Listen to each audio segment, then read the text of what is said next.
Okay, अब start करते हैं सर्जिकल न्यूट्रिशन। सबसे पहले हम देखते हैं कि हम न्यूट्रिशनल असेसमेंट करते कैसे हैं। तो उसके दो मेथड हो सकते हैं, एक तो बायोकेमिकल और दूसरा एंथ्रोपोमेट्रिक। अब न्यूट्रिशनल असेसमेंट में ऐसा कोई भी सिंगल रिलायबल बायोकेमिकल मार्कर तो नहीं होता कि इससे हमें पता चलेगा कि यहाँ पे माल न्यूट्रिशन है कि नहीं। इसमें बहुत सारे फैक्टर्स होते हैं, like low albumin is an indicator of poor outcome. Low albumin की जगह सीरम प्री एल्ब्यूमिन भी यूज़ कर सकते हैं, it is a better marker. तो एक ये हो गया। फिर दूसरा significant weight loss. Significant weight loss की डेफिनेशन क्या है? Unintentional weight loss of more than 10% in less than 6 month. Okay, unintentional weight loss of more than 10% in less than 6 month. तो ये सिग्निफिकेंट वेट लॉस, तो ये एक हो गया। उसके बाद BMI of less than 15। Then skin fold thickness, ये क्या डिनोट करता है? Fat in the body. फिर मिड आर्म सर्कमफ्रेंस, ये डिनोट करता है muscle mass in the body. तो ये न्यूट्रिशनल असेसमेंट उसके मार्कर्स है, बायोकेमिकल है और एंथ्रोपोमेट्रिक है। उसके बाद एक स्कोर है which is MUST score, malnutrition universal screening tool. Malnutrition universal screening tool, इसमें 3 स्टेप में हम ये स्कोर निकालते हैं। पहले स्टेप में हम BMI स्कोर देखते हैं, दूसरे स्टेप में हम वेट लॉस स्कोर देखते हैं और तीसरे स्टेप में हम कोई भी एक्यूट डिसीज प्रेजेंट है कि नहीं है वो देखते हैं। इससे हमें क्या पता चलेगा? Overall risk for mall nutrition. Okay, याद रखना, सिर्फ इसमें मस्ट स्कोर में हमें रिस्क फॉर माल न्यूट्रिशन पता चलता है। स्कोर 0 है देन लो रिस्क, स्कोर 1 है देन मीडियम रिस्क, स्कोर 2 या उससे ज़्यादा है then high risk. Low risk में कुछ भी नहीं करना होता है, routine clinical care. Medium risk में ऑब्जर्व करना होता है पेशेंट को, प्लस थोड़ी सी सप्लीमेंटेशन देनी पड़ती है और डाइटरी इम्प्रूवमेंट्स। हाई रिस्क में we have to refer him to the dietitian. तो ये MUST score, malnutrition universal screening test. और ये असेसमेंट जो है हमें रिपीटेडली करते रहना पड़ता है, reassessment has to be done. अब न्यूट्रिशनल रिक्वायरमेंट हमें पता चलेगी बाय रेस्टिंग एनर्जी एक्सपेंडिचर या फिर बेसल एनर्जी एक्सपेंडिचर। हम जब कुछ भी एक्टिविटी नहीं कर रहे हो तभी भी हमारी बॉडी में कितनी एनर्जी स्पेंड हो रही होती है, उसे कहते हैं रेस्टिंग एनर्जी एक्सपेंडिचर या फिर basal energy expenditure. Normal people में इसकी वैल्यू होती है 1, और उसमें हम कितनी किलो कैलोरी बर्न करते हैं per day? 20 kilo calorie per day हम बर्न करते हैं। माइल्ड टू मॉडरेट सेप्सिस में 1.4 टाइम्स इंक्रीज हो जाती है ये resting energy expenditure, 1.4 times increase हो जाती है। तो कितनी कैलोरीज बर्न होती है? 1.4 × 20। सीवियर सेप्सिस में 1.8 टाइम्स इंक्रीज हो जाती है, सीवियर बर्न्स में 2 टाइम्स हो जाती है, डबल हो जाती है। तो ये nutritional requirement, resting energy expenditure normally 1 होता है, 20 किलो कैलोरी पर डे। फिर सेप्सिस में इंक्रीज होती है, बर्न्स में डबल हो जाती है। अब 2 तरीके से न्यूट्रिशन प्रोवाइड कर सकते हैं हम, एक होता है एंट्रल और दूसरा होता है पेरेंट्रल। एंट्रल न्यूट्रिशन हम देते हैं थ्रू गट, और parenteral nutrition direct through the intravenous route. Enteral it is better क्योंकि ये फिजियोलॉजिकल है। दूसरा, एंट्रल न्यूट्रिशन मेंटेन करता है एंट्रोहिपेटिक सर्कुलेशन को। इसका मतलब क्या होता है कि बाइल यूज़ होता है इसमें डाइजेशन के प्रोसेस के लिए। तो बाइल जो मूवमेंट होता है बाइल का इन द लिवर, वो चलता रहता है इन द डाइजेशन प्रोसेस। तो बाइल स्टेसिस नहीं होता। अगर बाइल स्टेसिस नहीं होगा, बाइल स्टेसिस या फिर कोलेस्टेसिस वो नहीं होगा तो स्टोन फॉर्मेशन भी नहीं होगा। IV रूट में क्या होता है? कोई भी एंट्रोहिपेटिक सर्कुलेशन का रोल ही नहीं आता, तो इसकी वजह से बाइल स्टेसिस हो जाता है। इसकी वजह से स्टोन फॉर्मेशन के चांसेस इंक्रीज हो जाते हैं। कोलेस्टेसिस होता है तो सीरम बिलीरुबिन भी इंक्रीज हो जाता है इन द पेरेंट्रल रूट। अगर ज़्यादा टाइम तक पेरेंट्रल रूट से न्यूट्रिशन दिया तो ये था difference main between enteral and parenteral nutrition. दूसरा, enteral nutrition it maintains the microvilli in the intestine and it prevents gut bacteria translocation.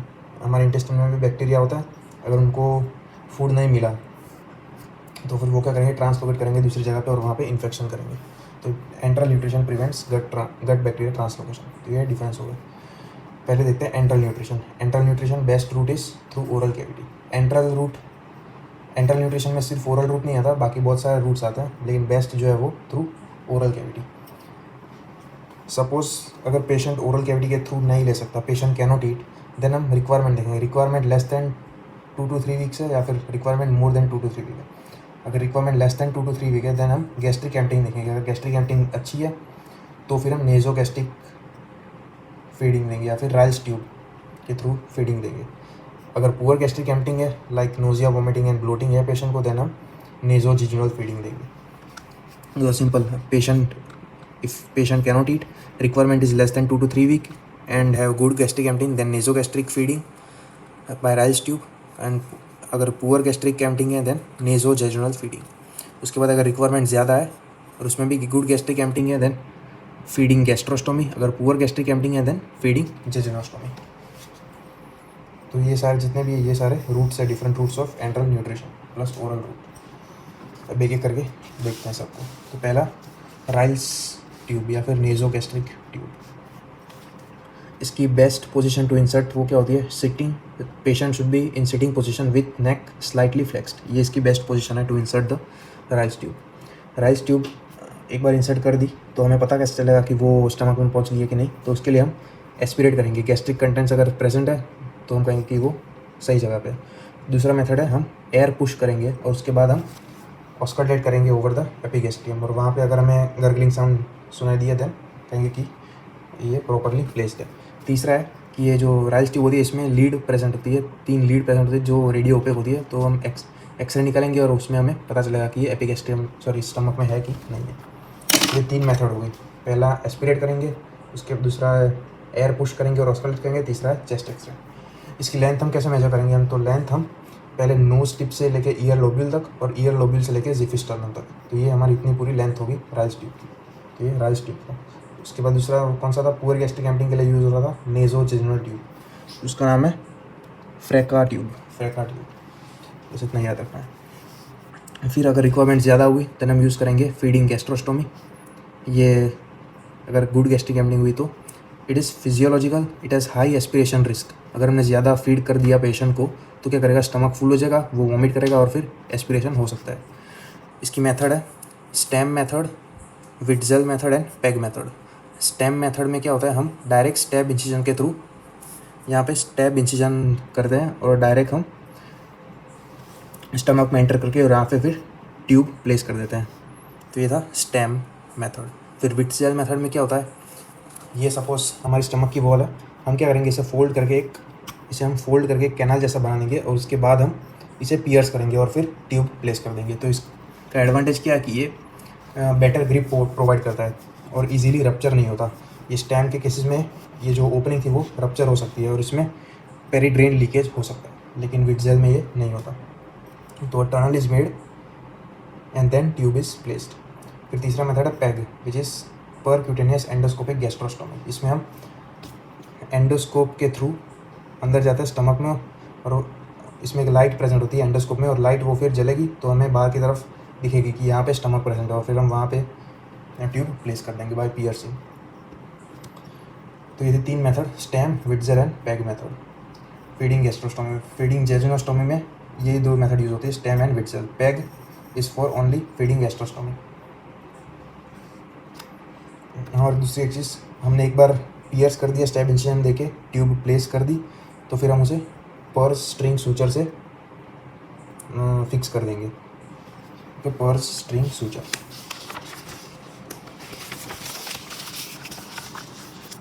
ये purse string suture Witzel method है। It has less leakage, tunnel is created and then the wall is pierced. ये PEG method, endoscope अंदर डालेंगे और फिर stomach कहाँ पे वो लोकेट करेंगे और फिर ट्यूब प्लेस कर देंगे। उसके बाद principles of enteral nutrition. Principles of enteral nutrition क्या होता है? हमें डायरेक्टली एकदम से ज़्यादा फूड नहीं देना है पेशेंट को। We have to start gradually और धीरे धीरे हमें वॉल्यूम इंक्रीज करना होता है, जो एस्पिरेशन का पहले बताया था वो प्रिवेंट करने के लिए। We have to start gradually and then increase the volume. Initially start with 20 to 30 ml fluid per hour and before next meal always aspirate. हमने एक बार खाना दे दिया, फिर दूसरी बार जब खाना दे उससे पहले हमें एस्पिरेट करना चाहिए। और एस्पिरेशन में अगर more than 200 cc of fluid निकला देन हम क्या कहेंगे कि जो खाना है वो स्टमक के आगे नहीं जा रहा, maybe due to any bowel ileus, मतलब बोवेल जो है वो कॉन्टैक्ट ही नहीं कर रहा है इसकी वजह से। तो हमें ये एंट्रल न्यूट्रिशन नहीं देंगे आगे। And after every meal flush the tube with saline to maintain its potency. तो ये प्रिंसिपल है, start gradually, then before next meal always aspirate and then after every meal flush with normal saline। फिर complications of enteral nutrition, तो वो tube related complication होता है और दूसरे feeding regiment related. Tube related they are most common, उसमें होता है blockage of the tube, displacement of the tube and pulling out of the tube. फिर फीडिंग रेजिमेंट रिलेटेड, उसमें आता है ऑस्मोटिक डायरिया। ऑस्मोटिक डायरिया क्यों होता है? सपोज ये हमारा बोवेल है और ये ट्यूब है, फीडिंग ट्यूब। हमने यहाँ से खाना दिया और वो शुगर रिच सॉल्यूशन हुआ तो फिर क्या करेगा, यहाँ पे ऑन्कोटिक प्रेशर इंक्रीज होगा, it will attract more water into the bowel lumen, तो फिर इसकी वजह से ऑस्मोटिक डायरिया होगा पेशेंट को। तो osmotic diarrhoea most common feeding regiment related complication है एंट्रल न्यूट्रिशन का। फिर दूसरा है ओवर फीडिंग, जिससे एस्पिरेशन हो सकता है। तो ये कॉम्प्लिकेशन हो गए tube related and feeding regiment related. तो ये था पूरा एंट्रल न्यूट्रिशन के बारे में। हमने देखा उसके रूट्स कौन कौन से होते हैं, फिर रिक्वायरमेंट के हिसाब से अलग अलग रूट हम देते हैं। मैंने राइस ट्यूब के बारे में देखा, फीडिंग, गैस्ट्रोस्टोमी, जेजुनोस्टोमी, एंड फिर principles and complication of enteral nutrition. अब देखते हैं पेरेंटल न्यूट्रिशन। पेरेंटल न्यूट्रिशन में हम फ्लूइड्स डायरेक्ट इंट्रावेनस सर्कुलेशन या जो सर्कुलेशन होता है उसमें ही हम देते हैं। इसमें कोई भी एंट्रोहेपेटिक सर्कुलेशन नहीं होता, कुछ भी गट इन्वॉल्वमेंट कुछ नहीं होता, डायरेक्टली ब्लड सर्कुलेशन में दे देता है ये। इसकी इंडिकेशंस क्या क्या है, तो सारी Contra indications of enteral nutrition वो इसकी इंडिकेशन है ऑफ पेरेंटल न्यूट्रिशन। तो इसकी इंडिकेशंस है prolonged ileus for more than 3 days, then short bowel syndrome, net secretor type of short bowel syndrome, then high output faecal fistula जहाँ पे excessive fluid and जो material है वो सब लॉस होगा, फ्लूइड लॉस होगा basically, then inflammatory bowel disease and initial phase of acute severe pancreatitis. ये याद रखना है, initial phase of acute severe pancreatitis. तो सीवियर पेंक्रियाटाइटिस में देंगे और वो भी सिर्फ इनिशियली देंगे पेरेंटल न्यूट्रिशन। तो ये इंडिकेशन हो गए prolonged ileus, short bowel syndrome, IBD, faecal fistula and initial phase of acute severe pancreatitis, ये इंडिकेशंस। इसके बाद रूट्स, तो मेन 3 रूट हो सकते हैं। पहला है सेंट्रल लाइन, दूसरा है पेरिफेरल IV लाइन्स और तीसरा है pick line which is peripherally inserted central catheter.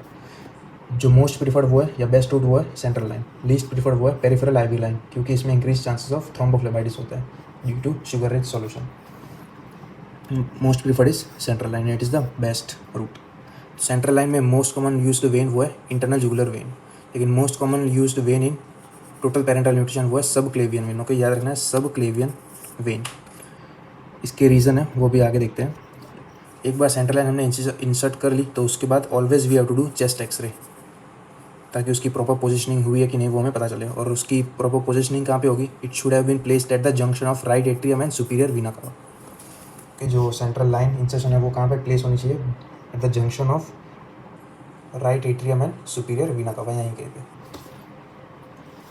अगर इससे डीप चली गई तो राइट एट्रियम में एंटर कर जाएगी और एरिथमिया कर सकती है, ECG चेंजेस कर सकती है, ये सारे कॉम्प्लिकेशंस हो सकते हैं। अब 3 वेन होती है टोटल, हमने 2 देख ली, IJV, सब क्लेवियन, और तीसरी होती है फीमोरल वेन। अब ईज ऑफ इंसर्शन देखें तो ईजीएस्ट टू इंसर्ट वो होती है फीमोरल वेन, और सबसे डिफिकल्ट होती है वो होती है subclavian when. Okay, easiest is femoral when, toughest is सब क्लेवियन। तो रैंकिंग हुई 1, ये ईजीएस्ट है, फिर 2, फिर ये 3rd most difficult. Then risk of infection वो भी हाईएस्ट होता है इन द फीमोरल वेन, तो ये रैंक 1, रिस्क ऑफ इन्फेक्शन में rank 1 highest, then 2 and then 3 least infection का रिस्क होता है सब क्लेवियन वेन में। देन रिस्क ऑफ नीमोथोरैक्स वो हाईएस्ट होता है इन द सब क्लेवियन वेन, फिर IJVN, इसमें तो होता ही नहीं है नीमोथोरैक्स। तो हम सब क्लेवियन इसलिए प्रीफर करता है क्योंकि एक तो इसमें सिर्फ रिस्क ऑफ इन्फेक्शन सबसे कम होता है, तो हमें प्रोलॉन्ग ड्यूरेशन तक रखना हो सेंट्रल लाइन इंसर्शन तो भी हम रख सकते हैं। ये हम इंसर्ट करते हैं अंडर अल्ट्रासाउंड गाइडेंस, ताकि प्रॉपर इंसर्शन हो पाए और एक्यूरेट इंसर्शन हो पाए। तो ये image of central line insertion.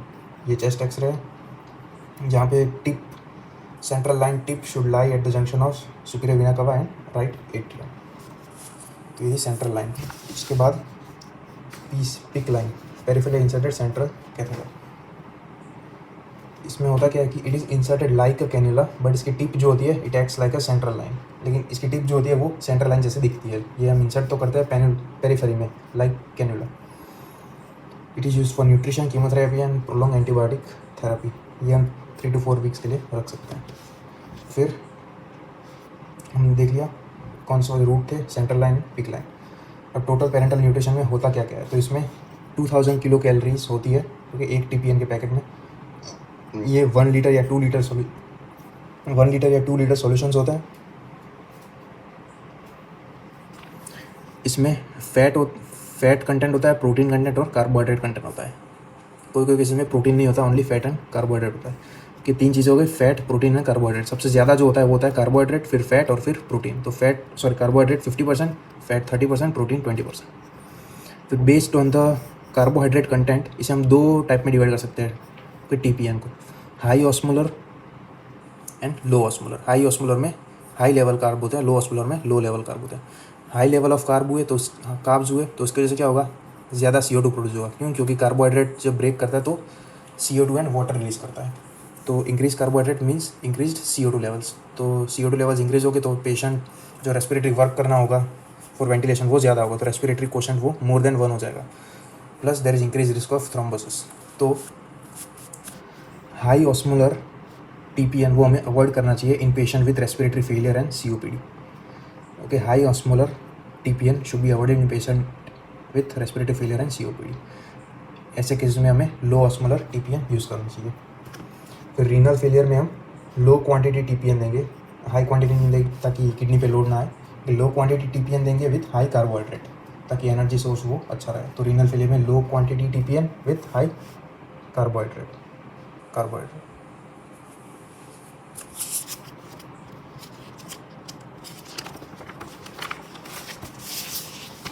उसके बाद monitoring of patients in the TPN। तो मॉनिटरिंग में हम फीवर है कि नहीं, इन्फेक्शन है कि नहीं वो देखेंगे। डेली वेट मेजर करेंगे। अगर weight more than 1 kg weight gain हुआ per day then it is the earliest sign of fluid overload.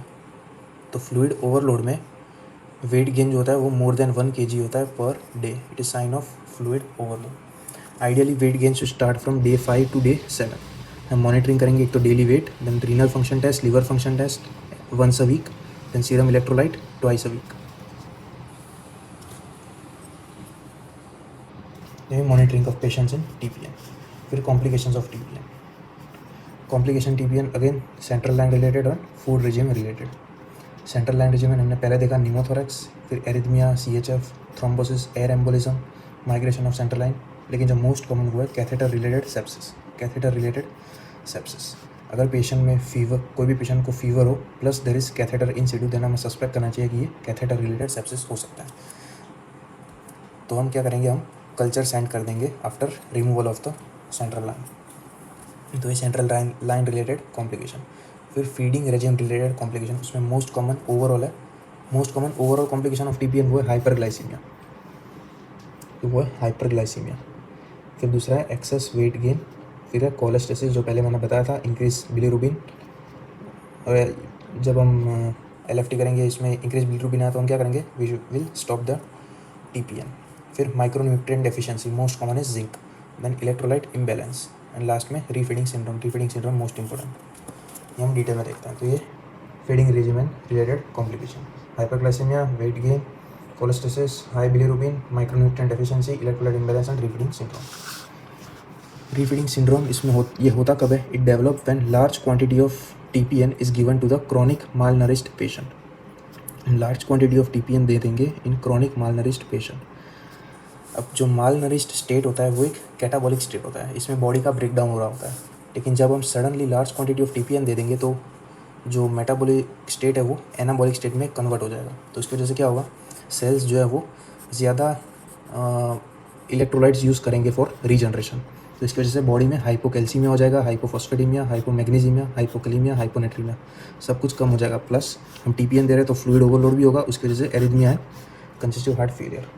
तो होपफुली समझ आ गया होगा। ये इसकी पैथोलॉजी होती है रीफीडिंग सिंड्रोम की। इतना याद रखना, develops when large quantity of TPN is given to chronic malnourished patient. सारे इलेक्ट्रोलाइट्स कम हो जाता है, फ्लूइड ओवरलोड होता है, इसकी वजह से एरिथमिया एंड CHF होता है। ये प्रिवेंट हम कैसे करेंगे, तो 3 चीज़ें, 3 मेथड से हम प्रिवेंट कर सकते हैं, 3 स्टेप से। पहला तो हम sudden large quantity of TPN नहीं देंगे, हम पहले जैसे बताया था ग्रेजुअली धीरे धीरे इंक्रीज़ करते जाएंगे क्वांटिटी। फिर दूसरा है थायमिन सप्लीमेंट्स, थायमिन सप्लीमेंट देंगे। और तीसरा है strict electrolyte monitoring, electrolyte monitoring करेंगे अगर TPN दे रहे हैं पेशेंट को। तो ये था पूरा पेरेंटल न्यूट्रिशन। एंटरल न्यूट्रिशन देखा और बाद में पेरेंटल न्यूट्रिशन देखा। अब पोस्ट ऑपरेटिव फ्लूइड्स देखते हैं, सिर्फ पोस्ट ऑपरेटिव फ्लूइड के बारे में देखते हैं। सिर्फ इतनी वैल्यू याद रखना, इनसेंसिबल लॉस ड्यूरिंग सर्जरी कितना होता है, 30 to 40 ml पर kg।